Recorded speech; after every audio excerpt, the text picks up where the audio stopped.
Hello everyone, thank you for finding this video. My name is Aaron Benator. I'm a health coach for Partner MD in Greenville, South Carolina, and we are going to talk about stress and its effect on our body and our behavior.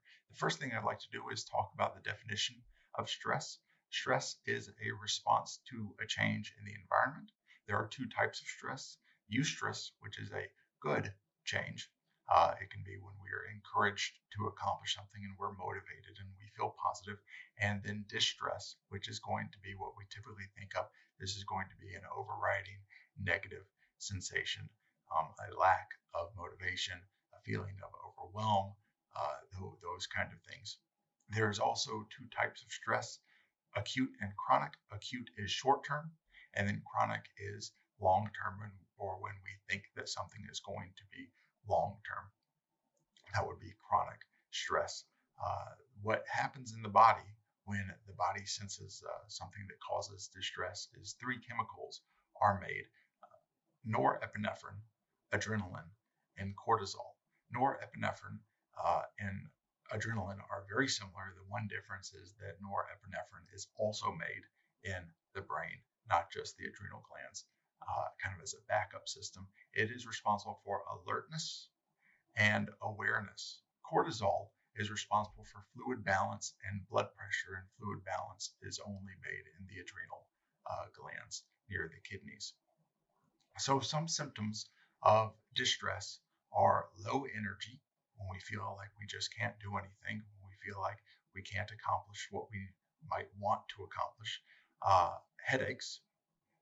There can be sleeping changes with excessive levels of distress. This can be insomnia, where we feel like we do not sleep restfully or we feel like we do not sleep at all, or it can be excessive sleeping. Stress can also present as loss of libido or impotence. Stress can also present as frequent sickness. So it's something to always think about, that if you're frequently sick or you feel like you get sick more than other people, it might be because there's some chronic distress that is maybe not at the surface, but somewhere in your experience. Distress can also cause musculoskeletal issues like aches and pains and tense muscles and rapid heartbeat. Of course, we talk about rapid heartbeat. Sometimes that can really help us get out of the way. Tense muscles are kind of already activated. So if we need to respond quickly physically, we have those tense muscles that we can use when seconds count or milliseconds count. But in the long run, these aches and pains and tense muscles and rapid heartbeats can cause a lot of serious problems. There are other symptoms with distress. These are usually seen in the gastrointestinal system.